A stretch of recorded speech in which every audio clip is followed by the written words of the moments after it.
What's up guys, welcome back to Grafting Dragon Fruit. It's Richard, and in this video today I'm going to give you guys my 5 top tips to help you guys grow Ecuador Palora successfully. So if you guys are ready, let's go. So the first thing you're going to need to know, and here is my Ecuador Palora trellis. I got 2 of them because during my early stages, you guys, when I started to get into dragon fruit and getting into the whole hobby, I was really hyper focused on Ecuador Palora. During that time, this was probably about 5 or 6 years ago, the yellow dragon fruit was fairly new and everybody was raving about it, but did not know how to get it or even how to grow them. And they didn't even know it was self-fertile or self-sterile. So during my time, I was really babying my plants, learning all of the facts and details to grow them successfully. And after 5 years later, I finally think I have a clue on how to help you guys get to where you need to be and grow bunch of fruits just like how I am today. So the first thing is knowing when they like to flower. Ecuador Palora is not one of those varieties like American Beauty, Sugar Dragon, Pink Panthers, you know, all of your traditional varieties that you guys already seen around. They like to fruit during peak summertime. Not Ecuador Palora. They like to produce flower buds and flowers at the end of the season, and that typically usually happens in September. So you guys are probably kicking the dirt and kicking the pot and asking it, why are you guys not fruiting yet? Everybody here is producing flowers but you guys just got to understand that they do not flower until September, and once they flower in September, fruits will not be ready until February or March. They take about 90 to 100 days for them to ripen, and I think part of why it takes so long is because they flower at the end of the season, and it takes and you guys know, once it hits at the end of the season, it gets colder. So I think it just takes longer for them to ripen because it's colder. There's not a lot of heat. There's not enough sunlight. So it's just taking its time. But the cool thing about it is they're very hardy. They can take extreme cold and they can also take extreme heat. And once they fruit, a lot of the times other varieties, the fruit will get a rot or some type of disease will catch into it and the whole fruit will get ruined. With Ecuador Palora, you will not see that happen. Their skin is so thick that nothing can ruin that fruit, and it will ripen all the way to a beautiful yellow dragon fruit once it hits February time. So that's very important to know. Knowing when they like to flower, expecting how long it takes for them to have a ripened fruit. So just knowing that is going to give you way more confidence in what to expect when you're growing Ecuador Palora. The second thing you need to know about Ecuador Palora is they have a weak root system. If you guys are not grafting them on a rootstock that does well in your climate or any variety that you know has vigorous growth, I would highly recommend you guys to graft Ecuador Palora on that rootstock. And let me tell you guys why. A lot of the times everyone don't know how to graft or are just discouraged by grafting, so they don't even try it. But with Ecuador Palora, I highly recommend it. I've been growing them for 5+ years now, and I even grew them without grafting, and the ones that are not grafted always take so long to grow. But the moment I put them on a rootstock that just does so well in our climate, and I chose at that time Vietnam white rootstocks to graft them on. And when I did that, let me tell you guys, they were growing like crazy. They were like blowing up with new growth.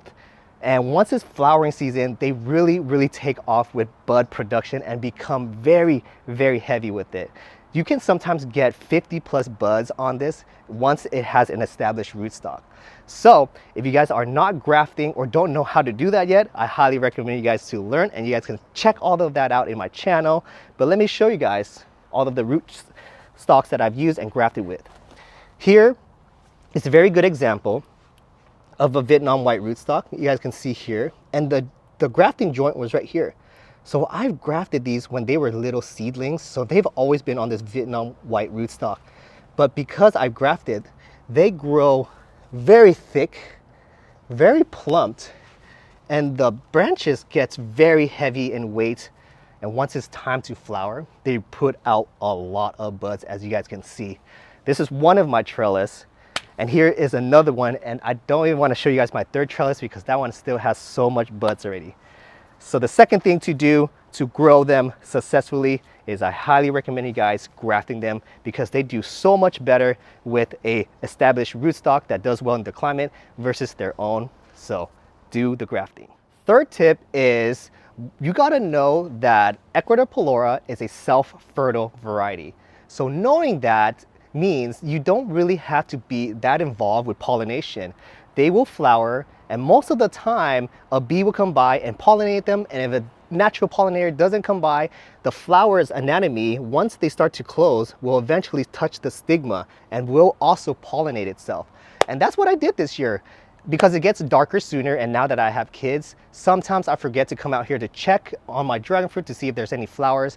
And to my surprise, I have not been pollinating any of these Ecuador Palora flowers this season, and I'm already starting to see fruits set.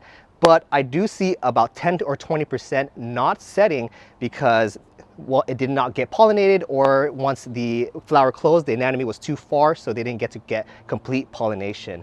So what I do now, knowing that they can easily set fruit, you guys have to be on top of your pruning. And what I mean by that is not pruning the branches, but pruning your buds. And I know you guys are probably like, what, Richard? I've been working so hard to get flower buds and you want me to remove them? But trust me when I say this, you guys, Ecuador Palora is a very, very productive producer. One branch can easily produce 2, 3, or 4 flower buds within one cycle. So if you have multiple branches, you can easily have 4 buds per branch easily. So what you're gonna have to do is prune those to 1 fruit per branch, because you're still gonna have so many fruits after you guys prune those buds, okay? And I've already kind of done that in this beginning of the season, but as the season goes by, like I told you guys, they like to still flower and bud during off season, and that's like when they're most optimal. So I still come out here and find the ones that are starting to abort. Make sure you guys remove that because it's just sucking up energy and not really doing anything. So this one is yellow. You saw how easy that was to fall off. It didn't make it to flowering yet, so go ahead and remove all of those ones first. And I like to check branches. So this is a very good example. You guys see there is a flower button that's gonna be turning into a flower very soon here. And I have one that is already on its way to blooming. So what I'm going to do is remove the smaller one, which is this one right here. We don't need that no more. And we're gonna leave only 1 per branch. So you guys can see the pattern here. I just go around and I look where there's a bud and I start pruning off any that's multiple. And here's one that has already self-fertilized itself. So now it's turning into a fruit. It already bloomed, it got pollinated by itself or a bee, and it's on its way to becoming the yellow dragon fruit that you guys see in the stores today. And of course, here's one that did bloom, but did not get pollinated correctly. So you can see the flower has dried off, but it's already turning yellow.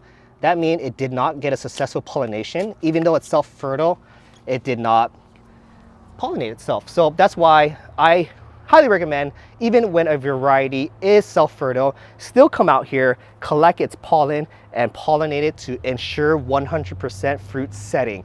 And that's what I typically do if I have time. But now with the sun hours going down sooner and my kids, I just let the plants kind of do its own thing now, and I just come out here and prune. So here's another one where I've also left only 1 fruit or 1 bud per branch, and you can still see there is so many on the Ecuador Palora. So do not be scared to prune those buds.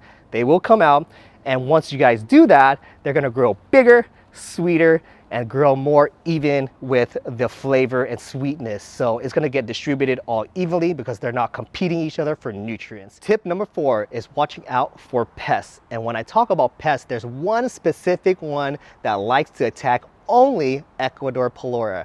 And this has been consistent with the 5 years I've been growing. Once I get it controlled, they sometimes always find its way to come back to this variety. And that pest is called thrips. And if you guys want a more descriptive video on how to control and what they look like and what they do, you guys can find that in my channel, and I'll leave that link down there for you guys to see. But that is tip number 4, guys, is controlling thrips. What thrips do is they come to your new growth and even your buds, where they start to eat at or bite at those young growth and release sap out, and they drink at all those sap. But when they do that, it causes scarring and damage to those new buds and branches that are coming out, and it will literally kill them off For some reason, in the digestive tract, they produce a fluid that just breaks down the compound of the plant and it literally kind of disintegrates it or turn it into something that does not grow anymore, basically killing it off. And this is a good example of what they do. This has been attacked by thrips here, and what happens is they bite at it so much that it just eventually loses its vigorous growth and it starts to scar off and no new growth can start growing. It scars and just stays into it basically turns into a scab, and you will start to see it stop progressing. There will be no new growth. There will be no new buds because anytime it starts to try to grow, those thrips come out and stop it from progressing. So it's really, really important that you guys use this insecticide here, and this is organic, so you guys do not have to worry about, you know, having it be toxic to your plant or eating it and having it toxic for you. This is called Monterey Garden Insect Spray, and when you guys are looking for an insecticide, just make sure you guys find it with spinosad. Spinosad is the active ingredient that kills these thrips, and I just come out here maybe once every month and just spray this with this insecticide here, and that prevents the eggs of the thrips from hatching and the thrips from breeding, and any thrips that's already here, it gets rid of them right away. And my 5 years of growing Ecuador Palora, I had thrips attack my Ecuador Palora plants about 3 or 4 times already. But now that I know they like to only attack this one, I protect them by preventing them from coming and laying their eggs and having them active on here by just spraying this and having a layer on here. It will continue to just keep killing them. So very, very important tip. I see this way too many times in my group, and people are always, you know, posting up their Ecuador Palora and asking them, what is this? What are these bugs? So that's a really good one to know, and make sure you guys start doing it, okay? Tip number 5, and this is probably something you already do or you don't, but I just want to tell you guys and make it as important as possible for you to continue to do it, and that's fertilizing your plants during winter. So like I said, during the winter, all of the other dragon fruits likes to hibernate, so they're not doing too much, and I kind of get away with not fertilizing as much, but that is totally different for Ecuador Palora. During the winter time, the fall and winter time coming up to beginning of spring, they have buds and flowers. So what does that mean? They need food for them to continue to thrive, grow big fruits, and making sure your fruits are super sweet. So I just use Bud and Bloom Flower Girl during the end of the season for them.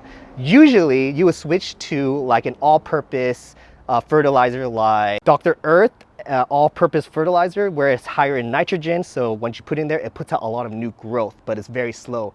But because they are in the flowering stage, even though it's at the end of the season and usually you stop all of the flower nutrients, not for Ecuador Palora. You want to continue to add those bud and bloom flowering. It could be Dr. Earth, it could be Florinova, or it could be anything that's high in calcium and phosphorus and potassium.